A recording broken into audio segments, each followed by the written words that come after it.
5 سے 6 لڑکوں کا گروپ تھا اور سارے ہی اوباش تھے۔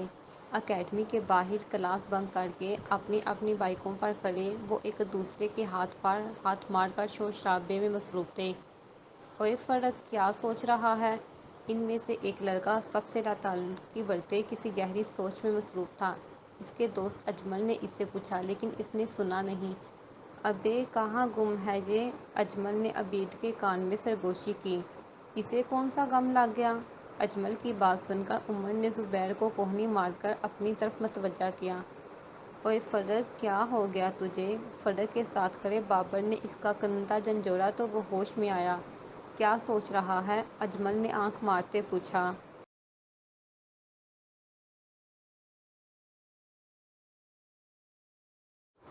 لگتا ہے اسے کوئی بھا گئی۔ عبید نے مسکراتے ہوئے فرق کو دیکھا۔ عشق ہوا؟ کس سے ہوا؟ زبیر نے فرق کے کندھے پر ہاتھ رکھ کر گنگناتے ہوئے پوچھا۔ ابے یار نہ پوچھ، حواسوں پر سوار ہے آج کل میرے۔ فرق نے منہ بناتے ہوئے بالوں پر ہاتھ پھیرا۔ کون؟ بتا تو۔ عمر سمیت چاروں کو جاننے کا تجسس ہوا۔ وہی حسینہ اور کون؟ اس کے ذکر پر فرق کی آنکھوں میں شیطانی چمک ابھری۔ اچھا۔ اجمل سمجھ گیا کہ فرق کا اشارہ کس طرف تھا۔ وہ تو ہمارے حواسوں پر بھی سوار ہے، حسین ہی اتنی ہے۔ اسے سوچتے ہی عمر کا دل بھی مچل گیا۔ اس کے امیدواروں کی لسٹ بہت لمبی ہے۔ زبیر بھی پیچھے نہیں تھا۔ یار پٹ تو وہ سکتی نہیں، کچھ اور ہی کرنا پڑے گا اس کے ساتھ۔ عبید بائک کی چابی انگلی پر گھماتے بولا۔ یہی تو مسئلہ ہے، فرق تیزی سے بولا۔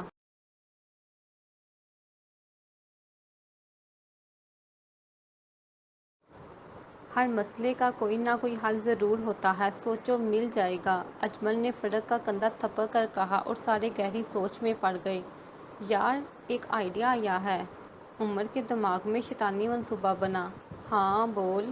بابر جو کافی دیر سے چپ تھا اس نے کہا۔ یار دیکھ، وہ آسانی سے تو ہمارے ہاتھ لگنے سے رہی، ہمیں زبردستی ہی کرنی پڑے گی، ویسے بھی اکیلی آتی جاتی ہے۔ عمر بولتے ہوئے کمینگی سے ہنسا۔ ہاں بالکل ٹھیک کہہ رہا ہے یہ۔ ہم 6 ہیں اور وہ اکیلی، اسے راستے میں ہی اٹھا لیں گے، کچھ نہیں کر سکی۔ اجمل کو عمر کا آئیڈیا زبردست لگا۔ اچھا ہے یار، سب کے مزے ہو جائیں گے۔ زبیر نے مسکراتے ہوئے ساتھ کھڑے عبید کو آنکھ ماری۔ ٹھیک ہے مجھے منظور ہے، لیکن سب سے پہلے میں اسے استعمال کروں گا۔ فرق نے مسکرا کے انگلی اٹھاتے ہوئے کہا۔ ابے مل کر کریں گے، مجھے تو بس اس کے گال پر جو تل ہے نا اسے چھونا ہے، اور وہ بھی ان سے۔ اجمل نے ہنستے ہوئے اپنے ہونٹوں پر اشارہ کیا۔ سب کا فلک یہ کاف کہہ کر گونجا۔ صرف تل؟ مجھے تو۔ بابر کہتے کہتے رکا اور بائیں آنکھ دبائی۔ ایک بار پھر ان کا کہہ کر گونجا۔ یار جمعے والے دن چھٹی بھی جلدی ہو جاتی ہے اور رش بھی زیادہ نہیں ہوتا۔ بس وہی گھیر لیں گے اسے۔ زبیر نے پلان ترتیب دیا۔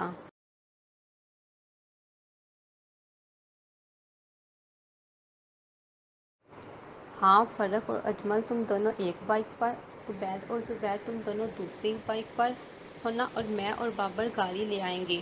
عمر نے آگے کی کارروائی بتائی۔ صحیح ہے، ڈن ہے۔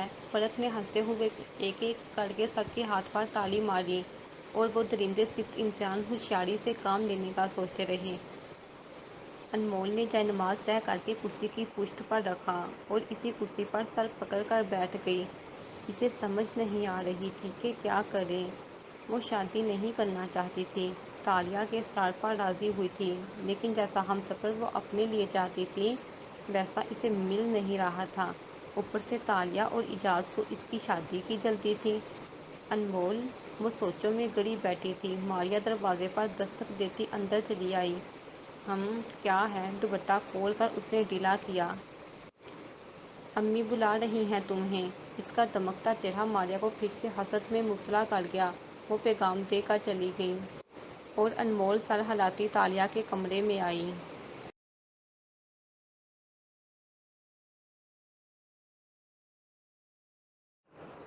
تائی جان آ جاؤں؟ انمول نے دروازے پر دستک دیتے پوچھا۔ ہاں آؤ بیٹا۔ اسے دیکھ کر وہ مسکرائی اور محبت سے بولی۔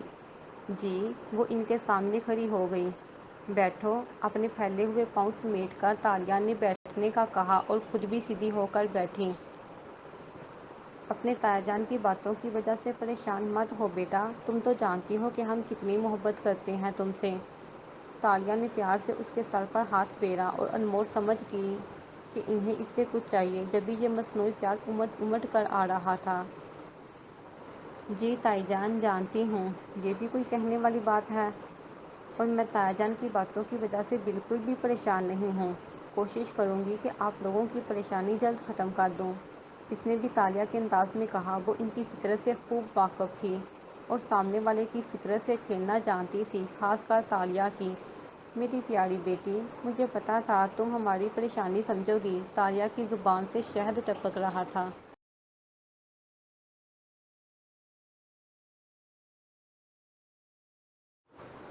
بالکل، وہ ان کا مکرو چہرہ دیکھ کر مسکرائی۔ اچھا یہ بتاؤ کہ تالیہ بولتی ہوئی رکی۔ جی کہیں، انمول نے ابرو جھکا کر پوچھا۔ وہ اپنے مدعے پر آ گئی تھی۔ تمہیں پتہ ہے ہم لوگوں نے ماریا کی بات فکس کر دی۔ تالیہ نے بات بدل دی۔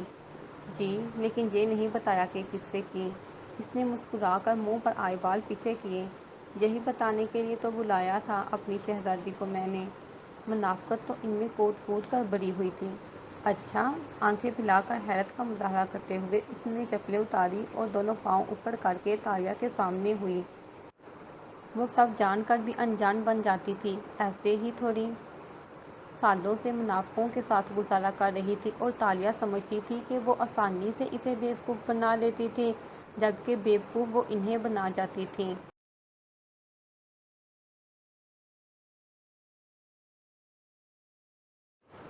وہ میری بہن ہے نا ثانیہ، جو دبئی میں رہتی ہے، پرسوں اس کا فون آیا تھا۔ اپنے بیٹے یاور کے لیے اس نے ماریا کا ہاتھ مانگا ہے۔ پاکستان آ رہی ہے تو یاور کی شادی کر کے ہی جائے گی۔ بہت ہی پیارا بچہ ہے ماشاءاللہ، انتہائی خوبصورت، حسین اور فرما بردار، بہت جچے گا میری ماریا کے ساتھ۔ تالیہ بتاتے ہوئے خوشی سے نہال ہو گئی تھی۔ یہ تو بہت اچھی بات، اللہ خوش رکھے اسے۔ انمول نے دل سے دعا دی۔ آمین۔ بس اس کے پاکستان آنے کے ایک ڈیڑھ ہفتے بعد ہی ماریا کی شادی کر دیں گے، اسی لیے تیاریاں کرنی ہیں۔ ثانیہ تو وہاں سے کرتی ہوئی آئے گی۔ خوشی تالیہ کے چہرے سے پھوٹ رہی تھی اور ان کی باتیں سن کر انمول کے دل میں کھٹکا ہوا۔ وہ کسی سوچ میں پڑ گئی۔ انمول بیٹا، شمسا کا کچھ زیور تھا تمہارے پاس؟ وہ اب مدعے پر آئی تھی۔ ہاں، وہ سوچوں کے ببر سے نکلی۔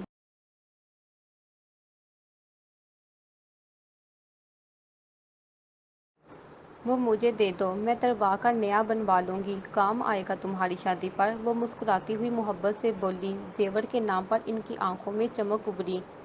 تائی جان، وہ تو میں نے بیچ دیا تھا آپ کے کہنے پر۔ انمول نے جلد ہی بہانہ کرا۔ کیا؟ لیکن کب؟ اور میں نے کب کہا تھا بیچنے کو؟ وہ حیران سی سوال پر سوال کر گئی۔ تائی جان، جب مجھے انٹر کی فیس جمع کروانی تھی تو آپ لوگوں کے پاس اس وقت اتنے پیسے نہیں تھے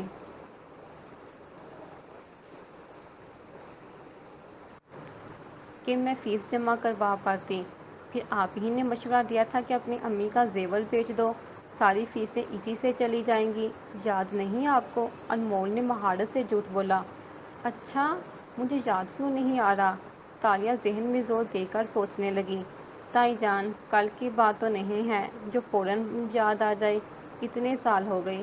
انمول نے پاؤں سیدھے کر کے چپل پہنی اور تالیہ کو سوچوں میں چھوڑ کر اپنے کمرے میں چلی آئی۔ پاگل ہوں جو اپنی امی کا زیور ان کے حوالے کر دوں تاکہ وہ ماریا کو دے دے؟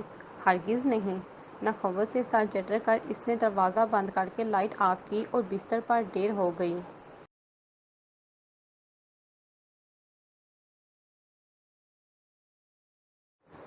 وہ کچن میں سرشار سی کاموں میں مصروف تھی۔ خوشی اس کے انگ انگ سے پھوٹ رہی تھی۔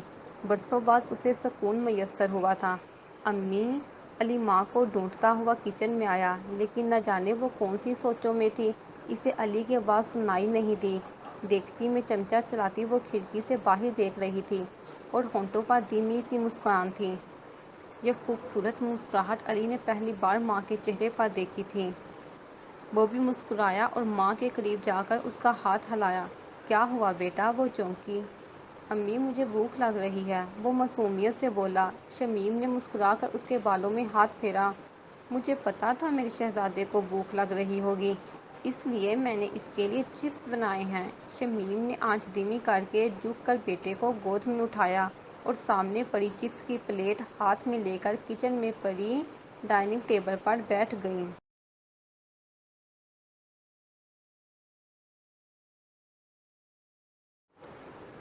ارے نہیں بیٹا، گرم ہے، میں کھلا رہی ہوں نا۔ علی چپس اٹھانے لگا تو شمیم نے فوراً ٹوکا اور خود چپس پر پھونک مار کے ٹھنڈا کر کے علی کو کھلایا۔ اچھا لگے میرے بیٹے کو؟ شمیم نے محبت سے علی کا گال چوما۔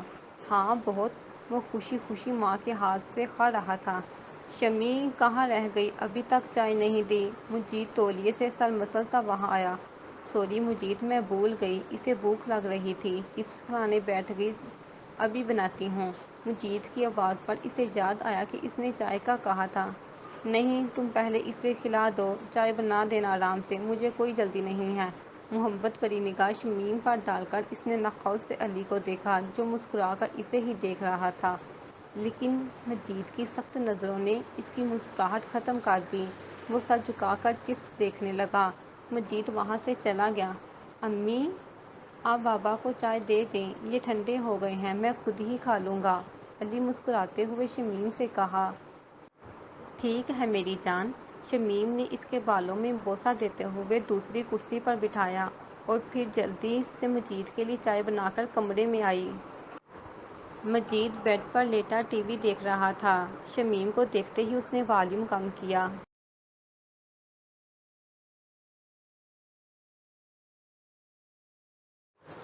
یہ لے چائے، شمیم نے مسکراتے ہوئے مجید کی طرف کپ بڑھایا۔ نوازش آپ کی۔ اس کے ہاتھ سے کپ مجید نے سائڈ پر رکھا اور شمیم کا ہاتھ پکڑ کر اسے اپنے پاس بٹھایا۔ کھلا دیا اپنے شہزادے کو چپس؟ اس کی ہتھیلی کی پشت کو اپنے انگوٹھے سے سہلاتے ہوئے مجید نے پوچھا۔ ہاں، ابھی خود کھا رہا ہے، کہہ رہا تھا کہ آپ بابا کو چائے دے دیں، میں یہ خود کھا لوں گا، شمیم نے مسکراتے ہوئے بتایا۔ ایک بات بولوں، برا مت ماننا، مجید سنجیدگی سے بولا۔ ہاں، شمیم حیران سی مسکرائی۔ علی کو شاید میں اچھا نہیں لگتا، 1 مہینے سے زیادہ ہو گیا ہمارے نکاح کو، میں اتنی کوشش کرتا ہوں لیکن اس کے باوجود وہ میرے قریب نہیں آ رہا۔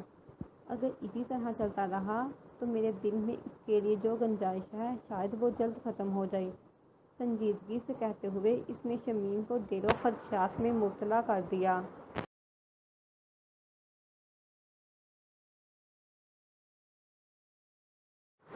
ایسی بات نہیں ہے، وہ بہت عزت کرتا ہے آپ کی، آپ کے ساتھ اسی طرح محبت سے پیش آتے رہے تو وہ جلد ہی آپ کا اسیر ہو جائے گا۔ ویسے بھی اس نے باپ کا پیار نہیں دیکھا۔ اس کے ہاتھ پر اپنا ہاتھ رکھ کر شمیم نے دھیمے لہجے میں کہا۔ ہاں، میں اپنی پوری کوشش کروں گا، جیسے تمہیں اپنا اسیر کر لیا ویسے ہی اس کا دل بھی جیت لوں۔ شمیم کو جھوٹی تسلی دے کر مجید نے اسے اپنے گھیرے میں لے لیا اور شمیم نے مطمئن ہو کر اس کے کندھے پر سر رکھ دیا۔ وہ مجید کا ساتھ پا کر بہت خوش تھی اور مجید اسے پا کر، لیکن وہ علی کو کباب میں ہڈی کی طرح سمجھتا تھا۔ اس نے رفتہ رفتہ شمیم کو خود میں اتنا مصروف کر لیا تھا کہ وہ علی کو بہت کم وقت دے پاتی تھی۔ وہ مجید کی بہت قدر کرنے لگی تھی جو اس کے سامنے علی سے بہت محبت سے پیش آتا تھا، لیکن وہ یہ بھول گئی تھی کہ مرد دوسرے مرد کی اولاد کو بہت مشکلوں سے قبول کرتا ہے۔ وہ بہت ظرف والے ہوتے ہیں جو دوسروں کی اولاد کو اپنی اولاد کی طرح پالتے ہیں، اور مجید اتنے ظرف والا نہیں تھا۔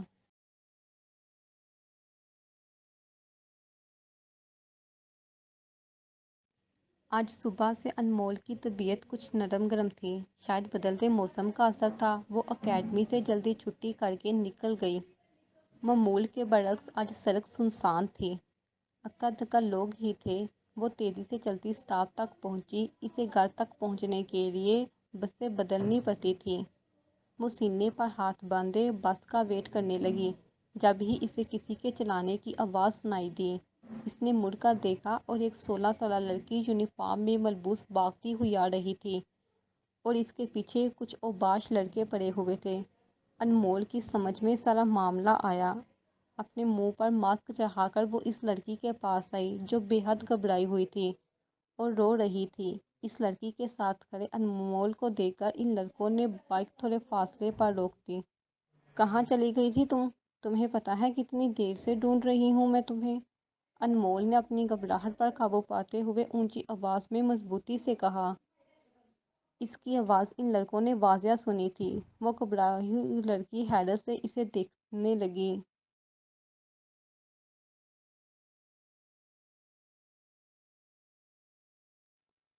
تمہارے کالج میں نے اتنا ڈھونڈا تمہیں، تم ملی ہی نہیں، کہاں چلی گئی تھی؟ کچھ بولو بھی۔ تمہیں پتہ ہے میں نے پریشانی میں پولیس کو کال کر دی، وہ یہاں آتی ہی ہوگی۔ اس کی جیب پر لگے مولوگرام سے انمول نے کالج کا نام پڑھ کر سمجھداری سے کام لیا، اور اس کے منہ سے پولیس کا نام سن کر ان لڑکوں نے بائک گھمائی اور فل سپیڈ میں وہاں سے بھاگے۔ انمول نے دل ہی دل میں خدا کا شکر ادا کیا۔ اس روتی گھبراتی ہوئی لڑکی نے پیچھے مڑ کر دیکھا، وہاں اب کوئی نہیں تھا۔ اس نے تشکر بھری نظروں سے انمول کو دیکھا۔ گھبراؤ نہیں، چلے گئے وہ لوگ۔ انمول نے اس کے کندھے پر تسلی بھرا ہاتھ رکھا۔ اس کا چہرہ آنسوؤں سے تر تھا، دوپٹہ سائیڈ چولی پر لٹک رہا تھا۔ مسلسل بھاگنے کی وجہ سے اس کی ٹانگیں شل ہو گئی تھیں۔ آؤ میرے ساتھ، یہاں سے چلیں۔ انمول نے اس کا ہاتھ پکڑا اور آنسو پونچھ کر اس کے ساتھ چل دی۔ کیا نام ہے تمہارا؟ انمول نے چلتے چلتے اپنے بیگ میں سے پانی کی بوتل نکال کر اسے دی۔ ایمن۔ اس کی بھرائی ہوئی آواز انمول نے سنی اور رک کر اس کے ساتھ فٹ پاتھ پر بیٹھ گئی۔ ایمن نے پانی کی بوتل منہ سے لگائی اور سارا پانی ایک ہی سانس میں پی گئی۔ انمول نے بغور اس چھوٹی سی لڑکی کو دیکھا جو بہت ڈری ہوئی تھی۔ یہ لڑکے کافی دیر سے تمہارے پیچھے لگے ہوئے تھے؟ انمول نے ہاتھ اس کے ہاتھ پر رکھا۔ جی، میں کالج سے گھر جا رہی تھی تو راستے میں یہ لوگ پیچھے لگ گئے، وہ روتی ہوئی بولی۔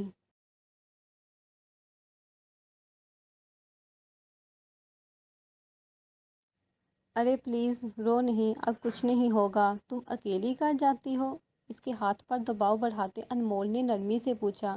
نہیں، بھائی لینے آتے ہیں، وہ آج آئے نہیں تو میں خود جا رہی تھی، دوپٹہ چہرے سے رگڑ کر اس نے بتایا۔ اچھا چلو، کوئی بات نہیں، میں تمہیں تمہارے گھر چھوڑ آتی ہوں، چلو میرے ساتھ۔ انمول کپڑے جھاڑ کر کھڑی ہوئی۔ اب چلی جائیں، میں چلی جاؤں گی، وہ ڈرتے ہوئے بولی۔ نہیں، مجھے گھر کا ایڈریس بتاؤ، میں خود چھوڑ کر آؤں گی۔ انمول نے اس کا ہاتھ پکڑ کر اسے کھڑا کیا۔ وہ نہیں چاہ رہی تھی کہ دوبارہ ایمن کو اکیلا چھوڑے، وہ پہلے ہی گھبرائی اور ڈری ہوئی تھی۔ اسٹاپ پر آ کر اس نے رکشہ رکوایا اور ایمن سے ایڈریس پوچھ کر اس کے گھر کی راہ لی۔ اپنی نشست سنبھالے وہ تیزی سے فائل پر سائن کیے جا رہا تھا تو الیان دروازہ نہ کر کے اندر آیا۔ السلام علیکم سر۔ وہ مسکراتا ہوا ہاتھ میں انویلپ پکڑے اس کے سامنے کھڑا ہوا۔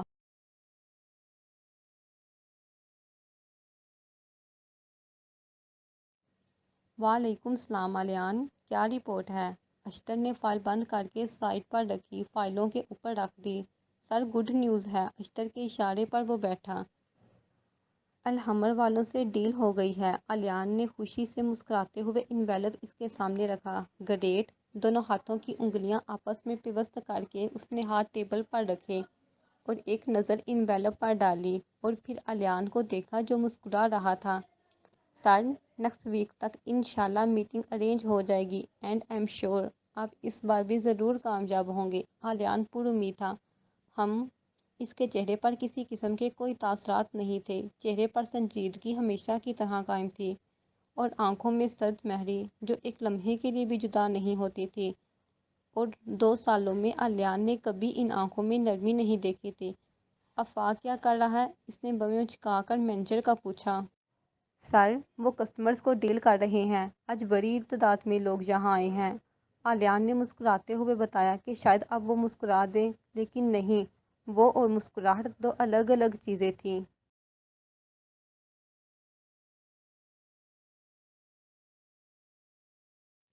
سر ماشاءاللہ سے آپ کی محنت سے یہ کمپنی دن دگنی رات چگنی ترقی کر رہی ہے، بہت ہی کم عرصے میں آپ کا نام پہچان بن گیا ہے، اللہ آپ کو اسی طرح کامیاب کرے۔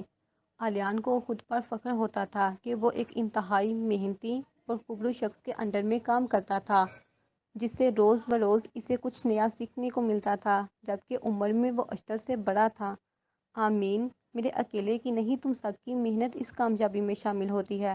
وہ ہمیشہ سب کو اپنی کامیابی کا حقدار ٹھہراتا تھا۔ سر، 3 بجے آپ کی میٹنگ آصف گروپ والوں سے ہے۔ آلیان اس کے حسین چہرے کو تکتا بولا۔ ٹھیک ہے، ابھی تو کافی ٹائم ہے۔ اس نے ہاتھ آگے کر کے کلائی میں بندھی گھڑی پر نظر ڈالی جو 1:30 بجا رہی تھی۔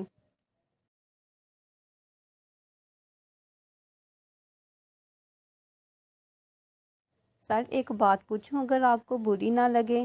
آلیان نے ہمت کر کے پوچھا۔ اشٹر نے بمیں اچکا کر اجازت دی۔ سرد آنکھوں میں تنبیہ واضح تھی، جس کا مطلب صاف تھا کہ کوئی الٹی سیدھی بات نہ کی جائے اس سے۔ ایک لمحے کے لیے آلیان گڑبڑا گیا۔ وہ اسے سوال ہی ایسا کرنا چاہ رہا تھا؟ اس نے سوچا رہنے دے، لیکن اشٹر سے وہ اس سوال کرنے کی اجازت لے چکا تھا تو ہر حال میں کرنا بھی تھا۔ سر، اب شادی کیوں نہیں کر لیتے؟ آلیان نے ایک ہی سانس میں تیزی سے کہا، اور اشٹر کی آنکھیں غصے سے سرخ پڑنے لگیں۔ اس نے مٹھی بھینچی۔ I am so sorry sir. آلیان نے سر جھکا لیا۔ Get out. مٹھی زور سے ٹیبل پر مار کر وہ چلا دیا اور آلیان تیزی سے اس کے روم سے نکلا۔ شادی مائی فٹ، کیوں جان بوجھ کر کسی کی زندگی برباد کروں میں؟ غصے میں بڑبڑا کر اس نے سر چیئر کی پشت سے ٹکایا اور ایک درد اس کے دل میں اٹھا۔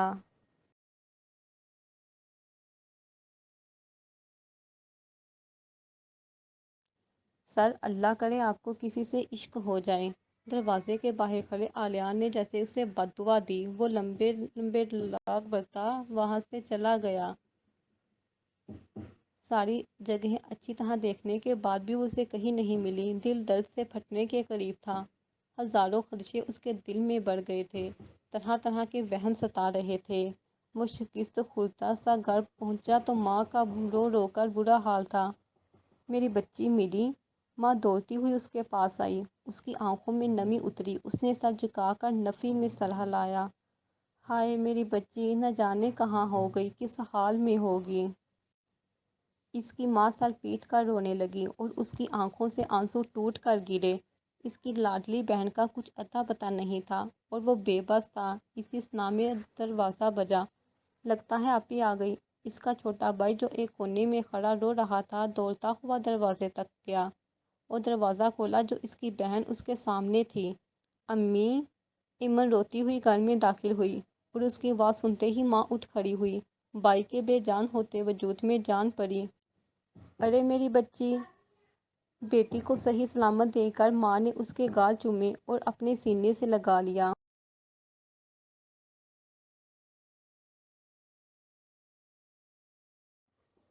ایمی میری جان، کہاں چلی گئی تھی تم؟ وہ بہن کے قریب آیا اور اس کے سر پر ہاتھ رکھا۔ وہ ماں کو چھوڑ کر بھائی کے سینے سے لگ گئی۔ بھائی، کہاں رہ گئے تھے آپ؟ آپ کی بہن وحشی درندوں کے چنگل میں پھنس گئی تھی۔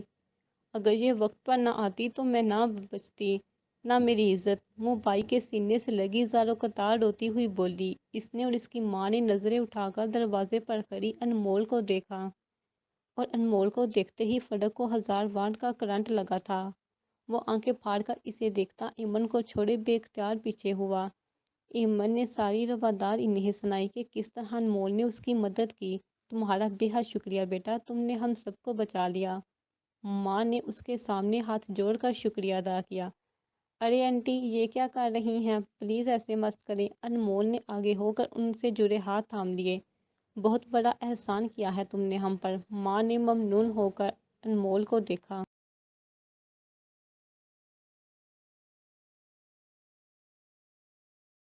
میں نے کوئی احسان نہیں کیا، یہ تو میرا فرض تھا۔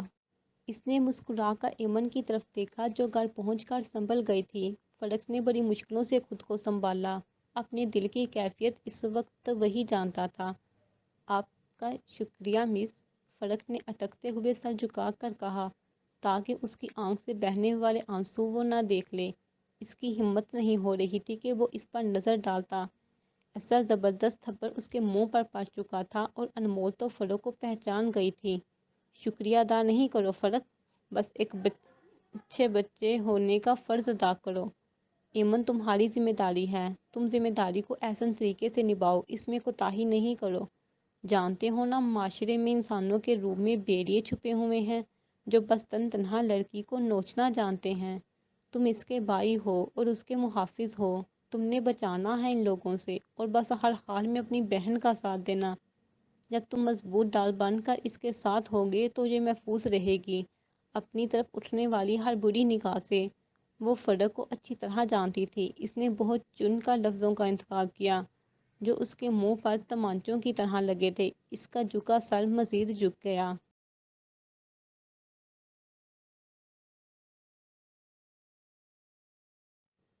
بیٹی، اللہ تمہیں سدا خوش رکھے، تمہیں ہر آفت اور بری بلا سے بچائے، اللہ تمہارے نصیب اچھے کرے، تمہاری عزت سلامت رکھے۔ مجھے سمجھ نہیں آ رہا کہ تمہارا شکریہ کس طرح ادا کروں۔ وہ انمول کے سر پر ہاتھ پھیر کر بولی، میرے لیے دعائیں کر کے دعا کریں آپ کہ اللہ مجھے بے نما انسانوں سے بچائے، اور صرف مجھے ہی نہیں، اللہ ہر لڑکی کی عزت آبرو کو شیطانوں کے شر سے بچائے۔ وہ فرق کو دیکھتی ہوئی بولی، آمین۔ ایمن اور اس کی ماں نے یک زبان کہا۔ وہ دونوں سے مل کر مسکراتی ہوئی چلی گئی اور فرق زمین پر گر سا گیا تھا۔